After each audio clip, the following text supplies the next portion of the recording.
Support for the Nocturnists comes from the California Medical Association. At the Nocturnists, we are careful to ensure that all stories comply with healthcare privacy laws. Details may have been changed to ensure patient confidentiality. All views expressed are those of the person speaking and not their employer.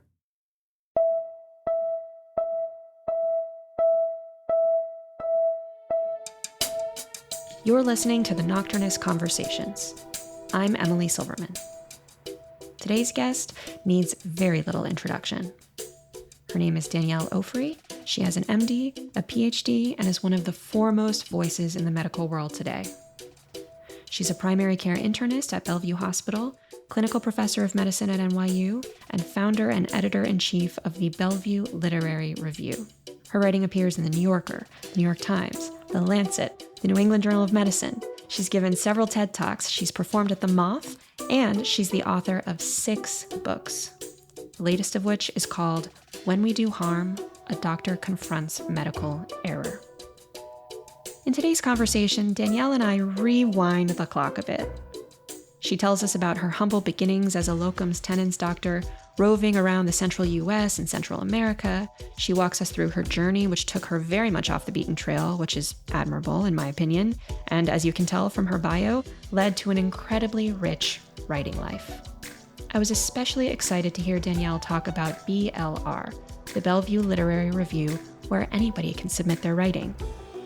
We talked about what she's looking for in writing these days, how she mentors writers, and what she thinks about the future of physician storytelling. Before we chatted, I asked Danielle to read an excerpt from an essay she published in the journal Academic Medicine back in 2015. It's called Storytelling in Medicine, The Passion and the Peril. Here's Danielle. So much of medicine is about stories, the ones we hear, the ones we tell, the ones we participate in, that it's no accident that doctors and nurses are attracted to stories. The rising popularity of literary sections of medical journals is illustrative. These stories often have much more in common with what we actually do and how we actually live our lives as caregivers than does the latest randomized controlled trial, no matter how clinically relevant the data are. And the attraction and desire go beyond stories that tell of life in medicine. Great works of literature have an intrinsic appeal to medical professionals even when they are not about medicine. The sense of story and character is so much a part of our lives as caregivers. Now, one could argue that any human being who lives and breathes would find resonance in story and character. And as a writer, I can't dispute this, and I certainly wouldn't want to. But I would suggest that doctors and nurses spend much more of their lives immersed in story and narrative than the average working person does. For readers married to accountants, how many exciting stories does your spouse bring home at the end of the day?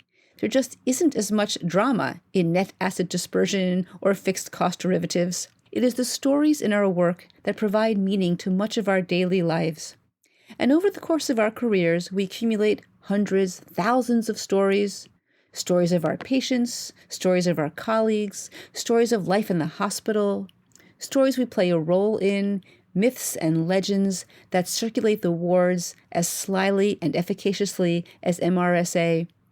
And after a while, these stories can sometimes weigh on us, feel like they are overflowing, and we are suddenly gripped by a desperate desire to tell someone, to share these stories.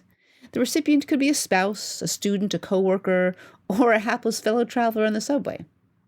The impulse to tell a story is innate in the human race, and we in medicine are particularly drawn to stories because these are what our patients bring to us. We hold our patients' stories, their words, their voices, their facial expressions, their fears, their needs, their trust. It's like cupping a butterfly in your palm, the physical tension of clenched fingers in a disconcerting balance against the requisite gentleness to protect the fragile creature. We are part of these stories as they are part of us. No matter how efficient medicine becomes, no matter how computerized, automated, algorithmed, wireless, evidence-based, or QA'd it becomes, medicine will always boil down to one caregiver with one patient in one room with one story. Thank you so much, Danielle, for that reading and for being here with me this morning. Thanks. It's so nice to be here. So I'm really excited to chat with you about medicine and writing and your career. But before we get to the writing and creativity piece of this, tell me about your scientific and clinical life. You have an MD and a PhD. How did you land in the sciences? Well, it's funny. I come from a family of teachers. There's not a single doctor to be found or a nurse or anyone. But as a kid, I loved my dog. I thought I'd become a veterinarian. That was what I was doing. And then when I got to high school, people who liked science were going to become doctors. And so I just followed the pack. And I knew nothing about what doctors actually do, but that's what you do. And so I went to McGill knowing nothing about it and ended up in a British education system with 100% science. And there, if you like science, you were going to become a scientist, right? Physicians, that was just for like technicians. So I ended up in this sort of confusion. Well, what do I do? And then I heard about, there are these MD, PhD programs where you can do both and they pay for your tuition. And then I'll figure it out the other end. So I did an MD, PhD program, more driven by indecision. And so I was going to go into neurology because I was doing neuroscience research. And for neurology, you need to do a 1-year medicine internship. So I started there. And I immediately fell in love with my patient's stories.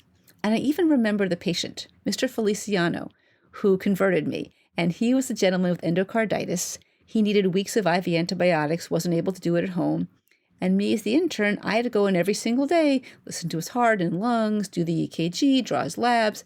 And every day, and this was a long time, we were just chatting. And I learned about his life and where he had grown up. And it was so interesting and intriguing that I just stayed on in general medicine. When I, ended up getting a job, I opted for a hybrid inpatient, outpatient medicine and eventually stuck with mainly outpatient medicine.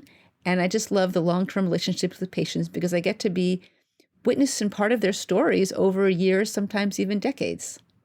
Tell us about the PhD in pharmacology. Was it a difficult decision to abandon a life in the lab, or did the story suck you in so much that it wasn't too hard to say goodbye to your pharmacology life? It was a difficult decision. My PhD advisor was an organic chemist by training, and his lab was a biochemistry lab. And it was so exciting. We were working on opioid receptors. He was one of the discoverers of opioid receptors, that we have an endogenous receptor for what seems like a plant-based compound. In fact, he coined the term endorphin. It's a contraction for endogenous morphine, Dr. Eric Simon. And he really engendered in us this sense of curiosity and high index of suspicion for everything. Don't take anything on face value, figure it out, dig into it. And it was so liberating because medical school is so hierarchical, and all of medicine is, but science is like just the playground of bring the work and you can do it, whether you're the lab tech or the senior scientist. And so it was hard. And all through my clinical career, I'd have lunch with Eric, and he always sort of lamented that I never stayed in science. But I recognize that both science and medicine are more than full-time jobs. The idea that you can do both is just an illusion. And I knew that I couldn't do science 150% of the time as one needs to be, so it was best just to put it aside completely. But I've retained the high index of suspicion for everything. And it's gave me great training, trust but verify for really any new drug that comes out, new treatment, new political idea, not till you see the data, it doesn't count. I'm really interested in this experience of going to Canada and being educated through the British system and then coming back to the United States where you did your internal medicine residency, I believe, at NYU at Bellevue. Can you speak a little bit to the culture clash or similarities and differences between the British system and the American system? How did that come up for you when you were switching back and forth? So the British system, which I was completely naive to, is a strict separation of arts and sciences. So I was a physiology major. You weren't just a bio major. My American colleagues were, bio majors. Here you could be a biochemistry, microbiology, anatomy major, physiology. I mean, it really was so highly spliced, and you really did that all the way.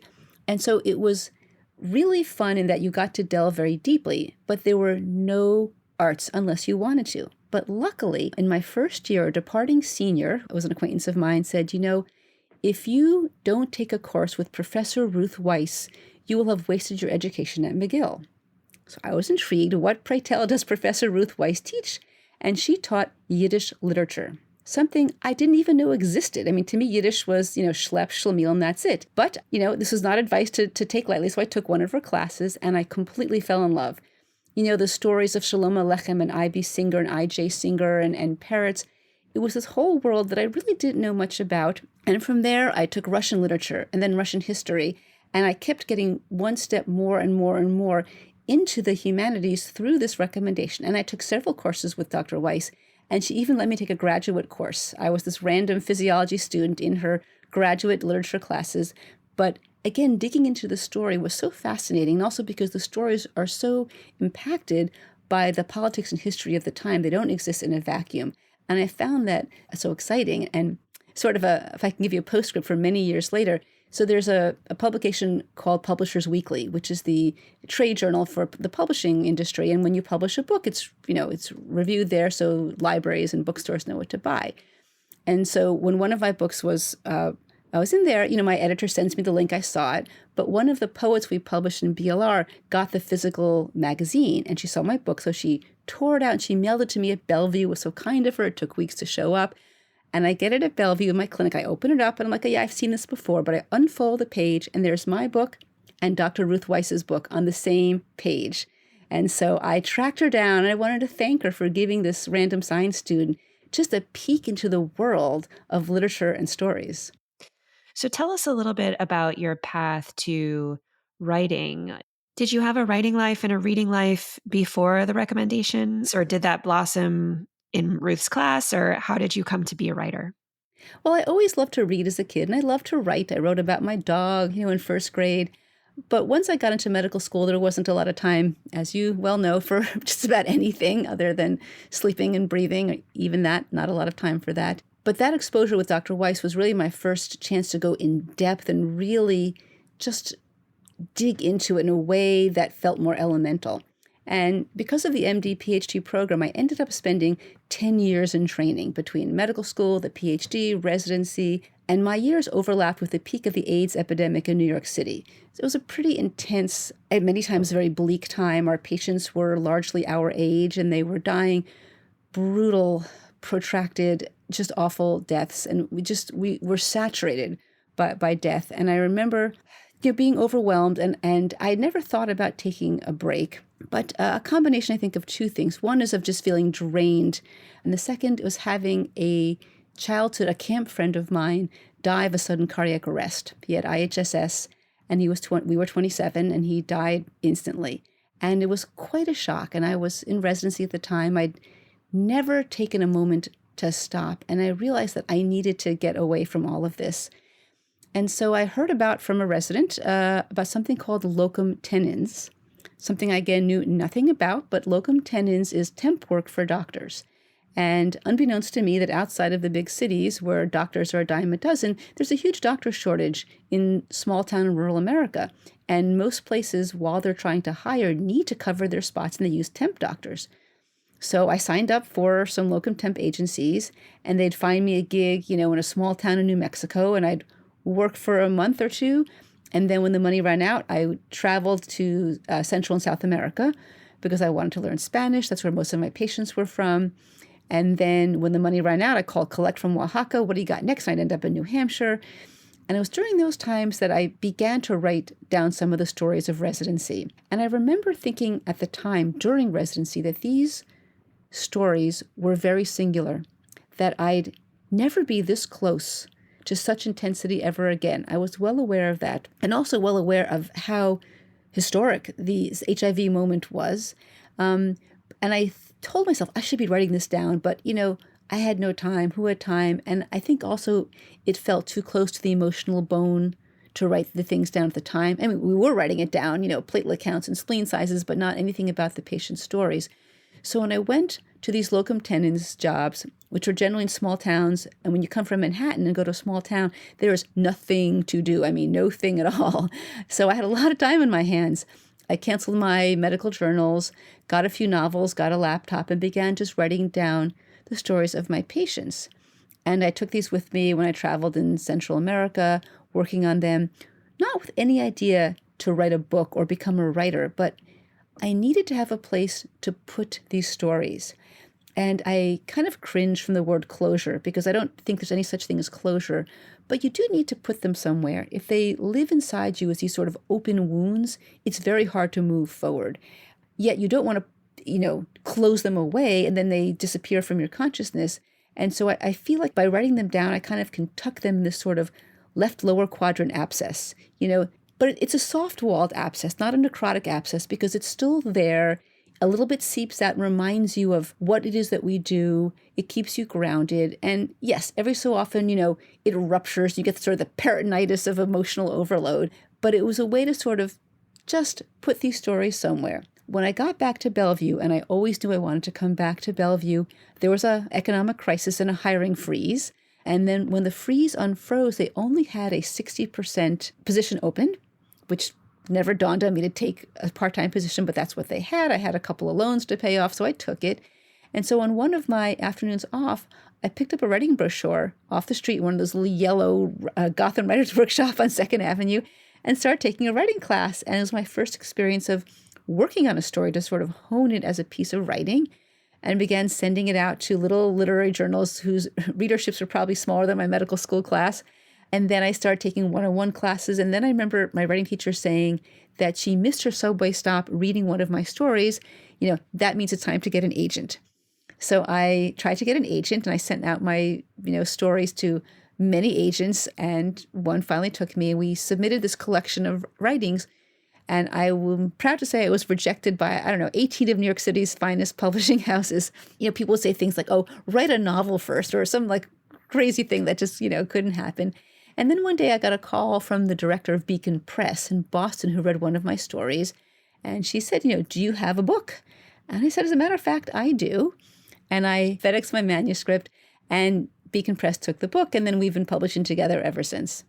I didn't know any of this backstory, and I just love it. It's almost like a Jack Kerouac kind of vibe, backpacking around New Mexico and Central and South America, and then taking locums positions back in the States and running out of money. And it's just such an unconventional narrative for a physician, because I feel so many physicians get on the conveyor belt and it's like very rigid and having to go to the next step and the next step. But as a young person, you seemed fairly loose. Even this idea of taking time off to do locums, a lot of young physicians could never contemplate that because it doesn't fit into the script of what a physician is supposed to do. So was that easy for you, just to be this kind of like freewheeling? Not at all. I'm as anal retentive as the next, medical student. And the idea of getting off the path, listen, I went to college a year early because I was so gung-ho. I did the MD PhD program. I was going to become a chief and all these things. So the idea of getting off the track was terrifying.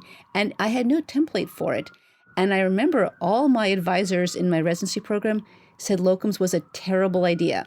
You'll lose your medical skills. You'll never get back into academic medicine. That's a quote from one advisor who is still a colleague of mine today. You'll never, get back to your position. You'll forget all your medicine.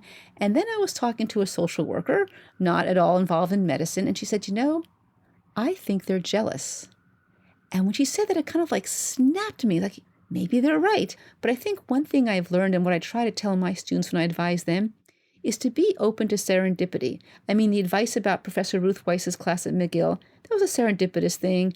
Even applying to McGill because at a late application deadline, I wouldn't have picked it out if I had planned things. Doing the MD PhD, doing locum tenens, being open. And there are 1,000 roads to Rome, and we think there's only one way to go. That's one thing that we in medicine can recognize. We are so fortunate. We have a job that will always be there.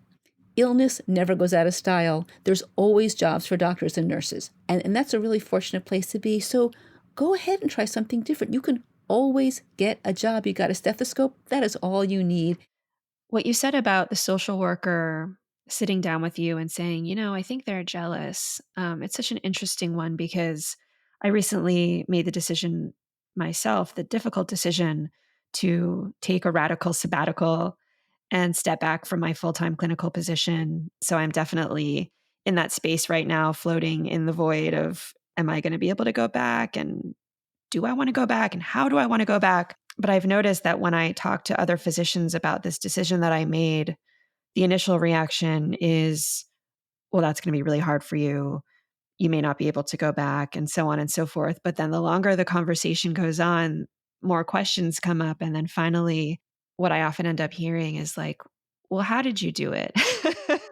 And maybe I could do it too. And so I do think that there might be something underneath this where, obviously it's a privileged position to be able to step back. Not everybody is able to do that financially. But if you are able to, there's a lot of people I think who are afraid to. Also, guilt. We're trained to be responsible for every last aspect of our patient's care. And so leaving one potassium unchecked or one T uncrossed or one I undotted is very hard for us to do that. But you know what? The world will not collapse, if Dr. X or Nurse Y steps back. And I think, over time, at least in my time in medicine, it's gotten more intense. One would think as you get more along in your career, it gets easier, but I think it's actually getting harder because of the nature of medicine, and more is being packed in. I hate to say that we're being exploited, but there is, to some degree, I think the healthcare system is built on the fact that medical professionals are professional, and we don't go in it for the money. The fact that it's, a decently paid job is certainly wonderful, but there's easier ways to make a living than getting, puked on your shoes. But we are professional. We don't leave till everything is done. And the system really takes advantage of that and recognizes that it's gonna function, it's gonna hold together, because Dr. Y on Saturday is so worried about her patient's breast biopsy. They will log in on Saturday to check the results and call the patient and make sure their patient gets the oncology appointment. We do that all the time. Nurse Z is not going to leave her shift if the coverage nurse hasn't come in. And so it's become all the more intense, I think, harder to step away. But in fact, it's really eating away. And such this type of thing is really corrosive to the spirit of committed people. So I agree that some way to step back is really important, and to not be afraid, and you will always find a job. Maybe not the one you want, but there are jobs for doctors and nurses everywhere. You will have no trouble getting a job when you need it.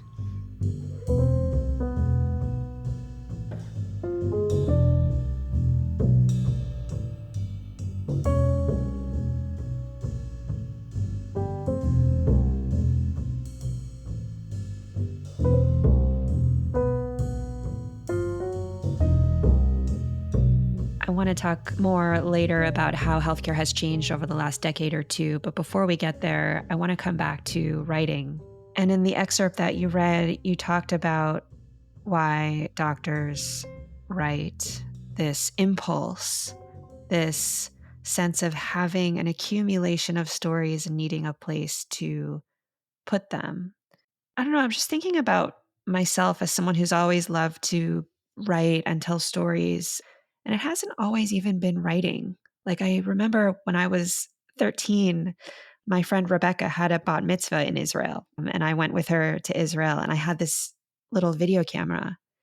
And I constantly was just recording everything. Boring stuff, interesting stuff, whatever it was. I just had this urge to capture, to document. And it felt to me like if I didn't do that, that something bad would happen to me. It was kind of like my friend Dave once said to me, for him, writing is like possession. He writes to be free. I feel like it's the way to sort. That, I come home from a day in clinic and my brain is a jumble. And I want to sort things out somehow. And because in real time, things happen too quickly. You can't rewind the tape. You can't look at it from another angle or think or suppose or wonder or just feel it. But writing and revising are much slower. In fact, for me, I'm a rabid reviser. I really struggle on the blank page to get it down, but I love revising, which makes me enjoy editing a lot. But I feel, I often cite, and I think in the article we read the excerpt from, I always bring up this story, Misery by Anton Chekhov. And of course, Chekhov was a famous physician writer. But in his story, Chekhov writes about Iona, a sledge driver, a taxi driver, and he's doing the night shift somewhere in Vladivostok at around holiday time, and his horse-drawn carriage is taking laughing partygoers to and from their parties, and with each customer, he tries to start a conversation. His young son has died that week, and he wants to tell someone, but no one takes up his conversational gambit, right? There's just too preoccupied or too drunk or too happy, and the whole night goes by. He's never told his story. And he finishes his shift. He brings the horse back to the barn. He parks the sleigh, and he's brushing his horse. and he tells the story to his horse. And the horse listens, patient, doesn't answer back, of course, but it's enough to have told the story. You don't need to get a response. And I think the telling of the story is so important.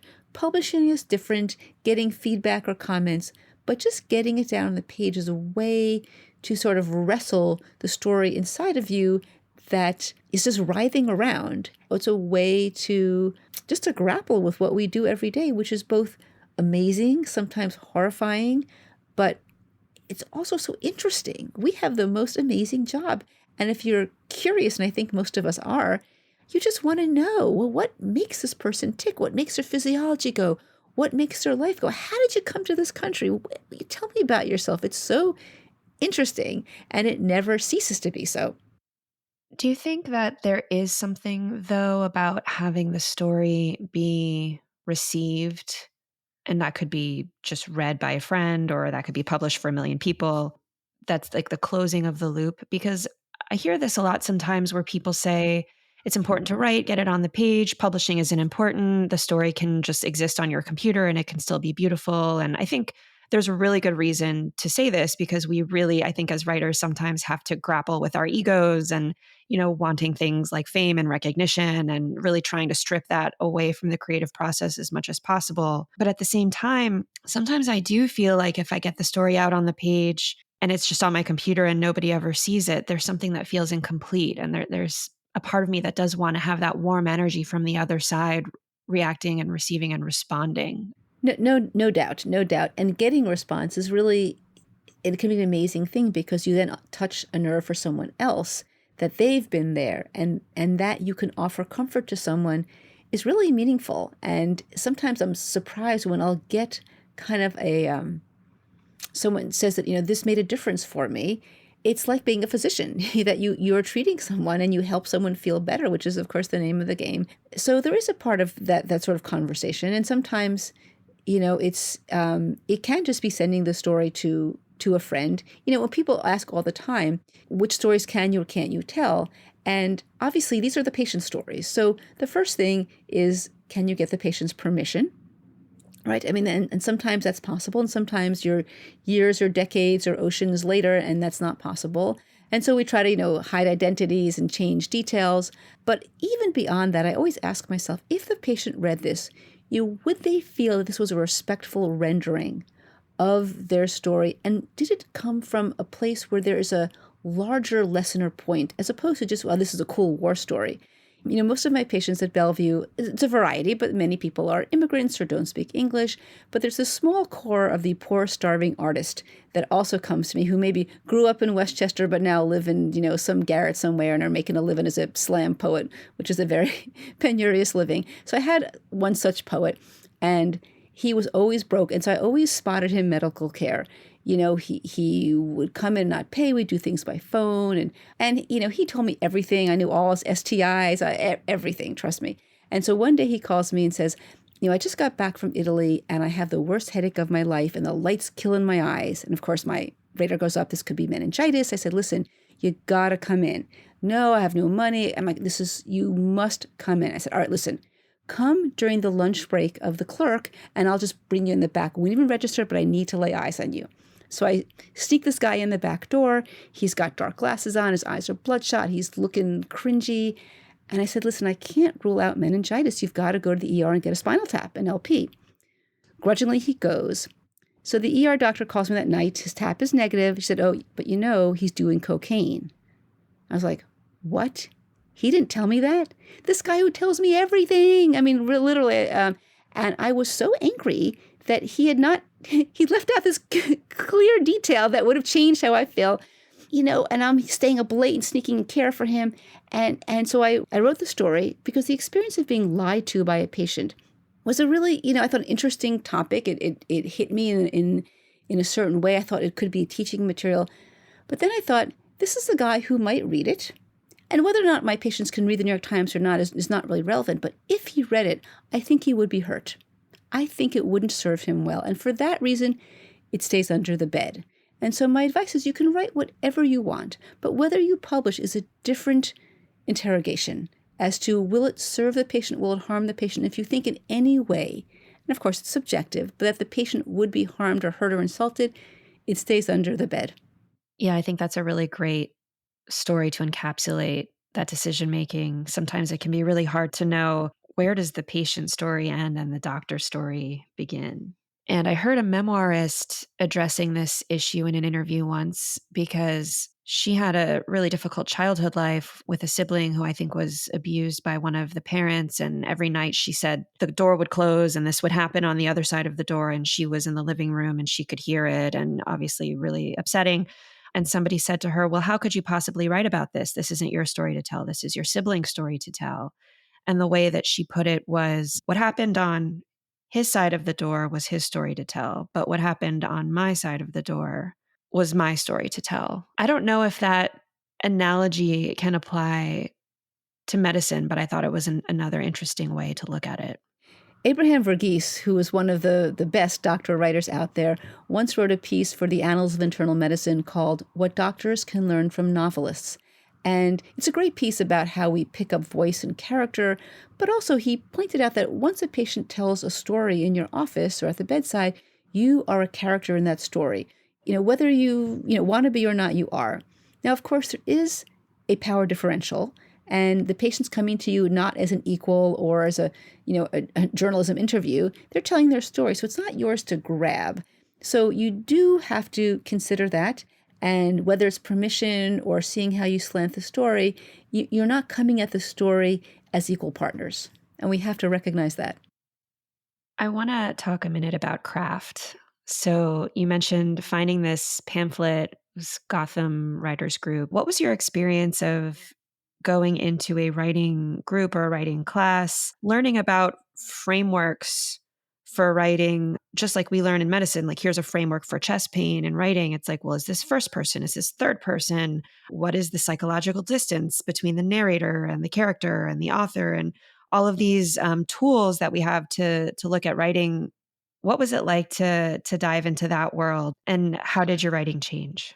Well, I loved it because someone's giving you the tools, and it's like getting the tools of medicine or the tools of science. You have a scientific question. Well, here's how you set up a scientific experiment. Whoa, now I can do that. And so I really love craft and loved learning it. No one wakes up, as James Joyce, except James Joyce. The rest of us have to work at it. And so the writing classes really gave me the tools, and they were so practical. It's like people say, well, how do you learn how to draw? Are you a great artist? Well, you learn techniques for drawing, and they're out there, and you practice. So I found it revelatory, and it really allowed me to apply sort of a scientific approach of how are we doing with our verbs and our adjectives, and how are we doing with suspense and character. Not that it replaces whatever the artistry is, but it definitely aids that a lot. So I found that I had so much to learn, like you do from every attending you have in your medical training. You learn something else. Every writing teacher, every editor, because I work with different editors now, and editors at the New Yorker, it's a very different experience than the New York Times versus my editor for my books. It's just a very different. And from each of them, it's like my attending, and I learned so much. So it really was empowering. I've been learning a bit about craft as well, and it strikes me that medicine is more of an art than we think, but potentially writing is more of a science than we think. And I know the author George Saunders sometimes talks about how he has a prior life as an engineer, and how that science engineer brain, he brings that to bear in his writing a lot.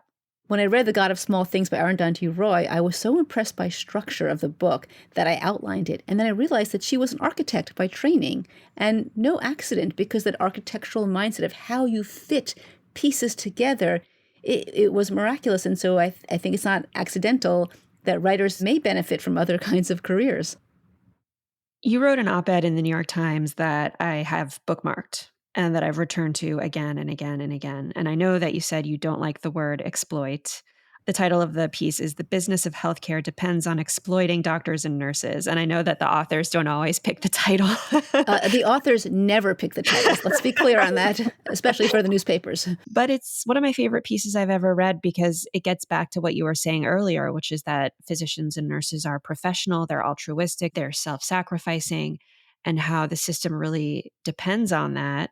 And you talked a little bit about how medicine has changed over the last decade or two. It's gotten much more complex. Now we have so much more medical knowledge. We have a much more dysfunctional a healthcare system. We have the electronic health record. There's prior auths, I guess my question to you is, having been in this biz now for a while, how are you seeing the arc of it? Is it getting harder? Is it getting worse? How are you thinking about this problem of physician burnout or moral distress or whatever label you want to use?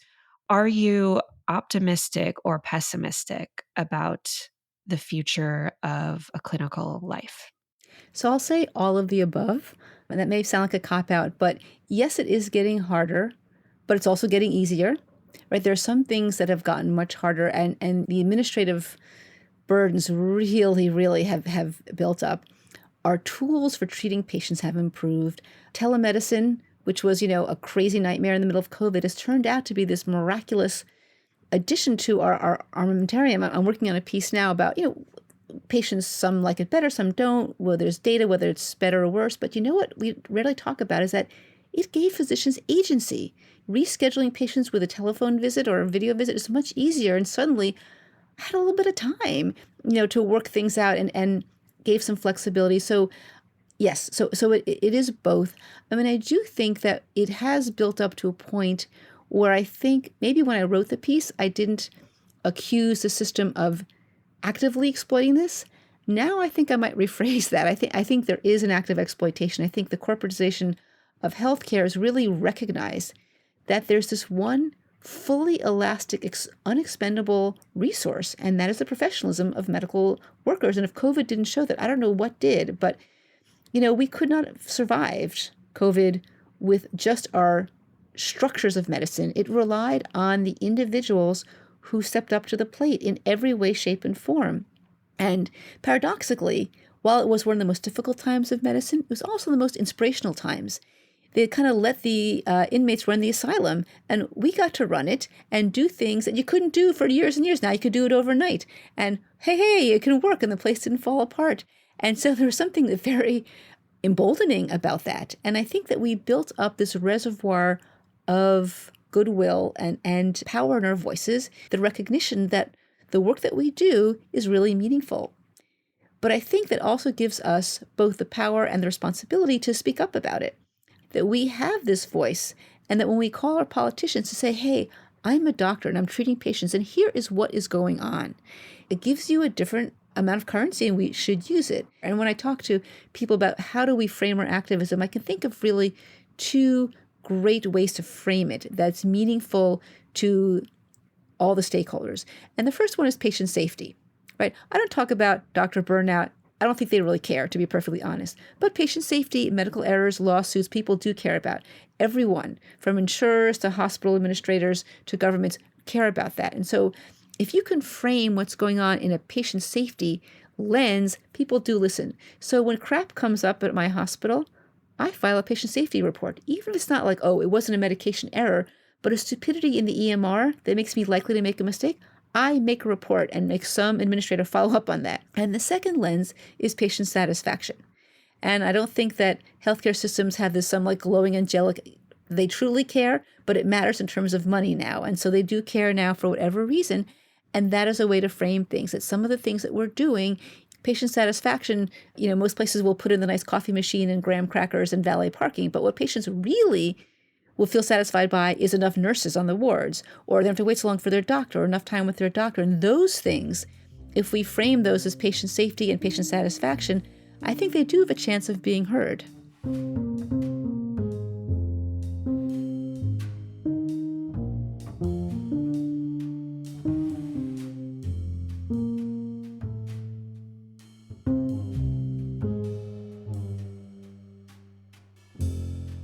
I want to talk about BLR, the Bellevue Literary Review. What is it? How did you get involved in it? And what is it like to not just be an author yourself, but be a steward for other writers? So Bellevue Literary Review started in the fall of 2001. When I came back from my locum tenens and I started back as an academic physician, I really wanted some way to incorporate the writing I'd been doing about patients into my daily medical practice. And so when you have students and interns, they hand in their H&Ps, the history and physical. So that's the very standard presentation of illness, history of present illness, past medical, past surgical is a very rote way of going. And once you've read 5 or 10 or 50 or 60, they all kind of sound the same. And I was just going a little crazy with boredom. So I said, hey, listen, guys, for one of your write-ups, please just ditch the H&P format. Just ask them, what's it like to have diabetes? Or when your doctor told you you had emphysema, what did it feel like? And so I started getting these really amazing stories from the medical students. And at the same time, we got a new chair of medicine who on the inpatient service was requiring a 1,000-word essay of medical students, right? You think that like the heavens, like the sky fell down, 1,000 words, oh my God, but for medical students, it's a lot. But it could be about anything. As long as it was inspired by a patient, it could be philosophy, pathophysiology, ethics, anything. And so he was accumulating his own pile of essays, and his student colleague said, you guys ought to get together. And so we thought about, maybe we should make like this like student in-house journal. We'll like photocopy and staple it. But as we talked, we recognized that there's really just a universal fear and vulnerability about our bodies and healthcare. I mean, you can get through life and never need a roofer, maybe, or an accountant, but you'll never escape the healthcare system. And I think the pandemic certainly pointed that out, that we're all vulnerable, and all the power we have in terms of money, career skills, all that can just fade away when you're the person in the gown in the room. And I truly believe, and I think this is not original, that the sort of plane of vulnerability that creativity comes from has a lot in common with the vulnerability that we feel about illness and our bodies and our minds. And so we decided to form a literary journal. And so we took out a 2-line call for submissions, poetry, fiction, nonfiction, and we were swamped. We got 1,000 submissions so quickly and recognized that we really had touched a nerve. And it was a few doctors and nurses, but mainly just ordinary people and writers. And so we started publishing twice a year a literary magazine based in Bellevue and sort of logistically living within NYU's Division of Medical Humanities. And this was really fun. We did this for 19 years. And then in March 2020, when the pandemic hit, the hospital said, we're getting rid of everything that's not operations. You got to go. And I'm thinking, can we do this another time? We're kind of busy in our day job, but the rule from on high, we had 3 months to get out. And because things were so uncertain at the time, nobody wanted to take us on to make a commitment. So we decided to incorporate as a nonprofit. And so we broke out and became a 501c3 independent nonprofit literary arts organization.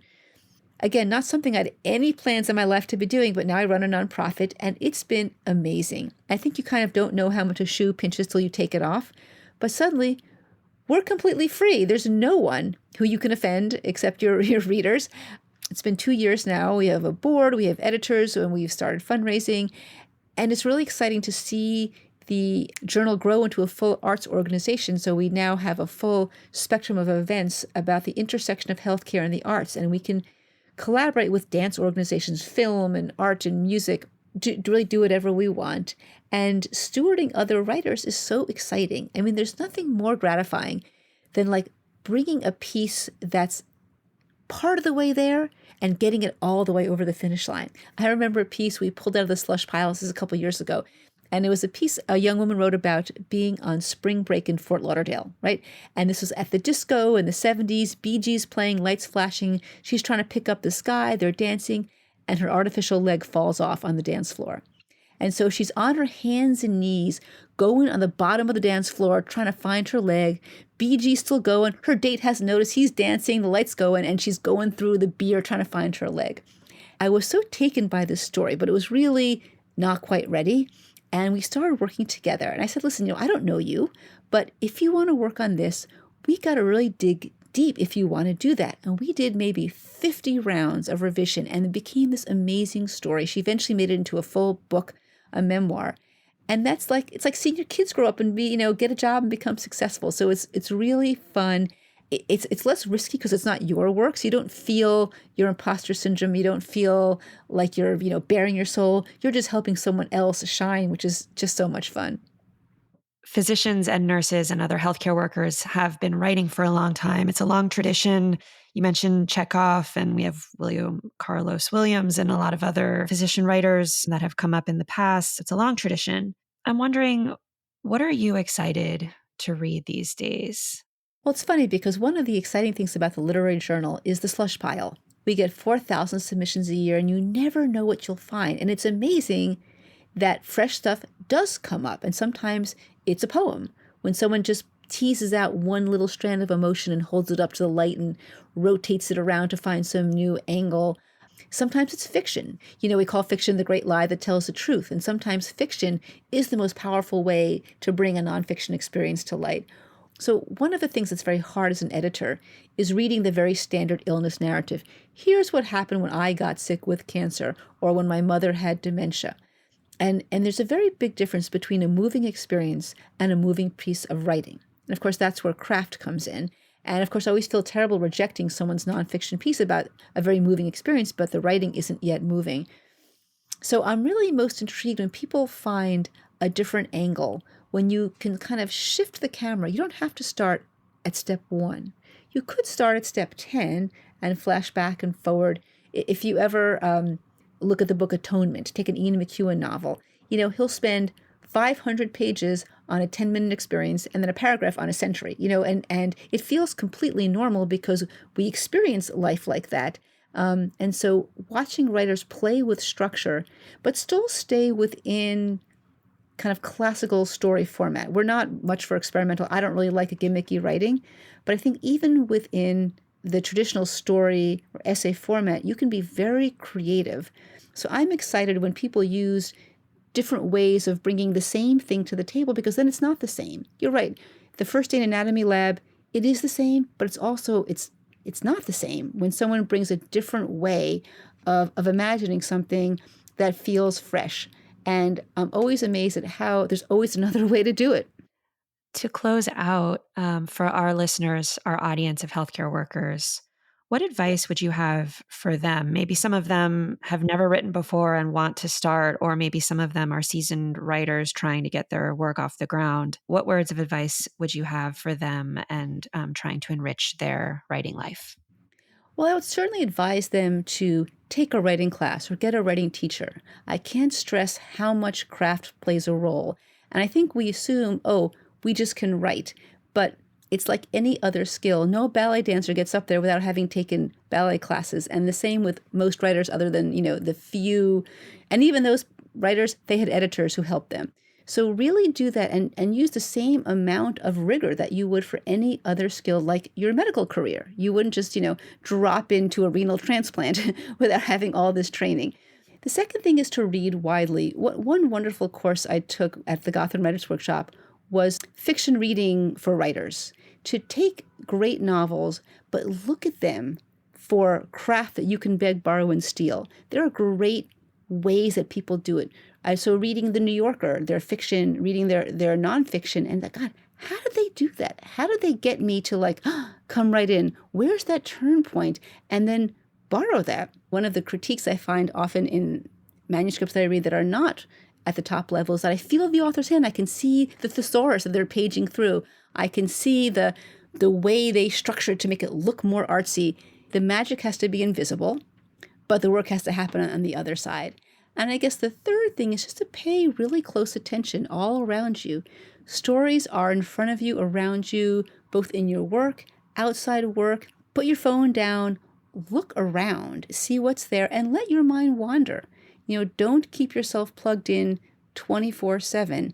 And if you ever read biographies of creative people, they always talk about at some point when they were kids in the summer staring at the sky or having just open-ended time, which is really hard to do in today's society.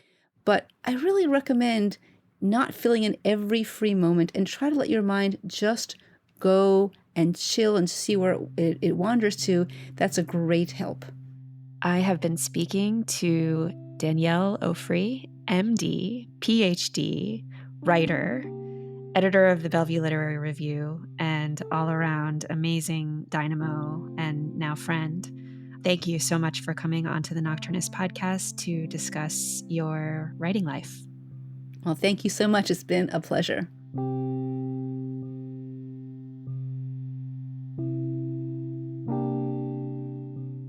Thanks for listening, and keep an eye out for more episodes of the Nocturnist Conversations. Later this September, we're really excited to be releasing our brand new 10-part audio documentary series on the topic of shame in medicine. so look out for that as well. This episode of the Nocturnist Conversations was produced, edited, and mixed by Sam Osborne. Our executive producer is Allie Block, our chief operating officer is Rebecca Groves, and our assistant producer is Carly Besser. Our original theme music was composed by Yosef Monroe, and any additional music is from Blue Dot Sessions. The Nocturnist is made possible by the California Medical Association, a physician-led organization that works tirelessly to make sure that the doctor-patient relationship remains at the center of medicine. To learn more about the CMA, visit cmadocs.org. Our show is also made possible with donations from listeners like you. Thank you so much for supporting our work in storytelling. If you enjoy the show, please help others find us by giving us a rating or review on Apple Podcasts. To contribute your voice to an upcoming project or to make a donation, visit our website at thenocturnists.com. I'm your host, Emily Silverman. See you next time.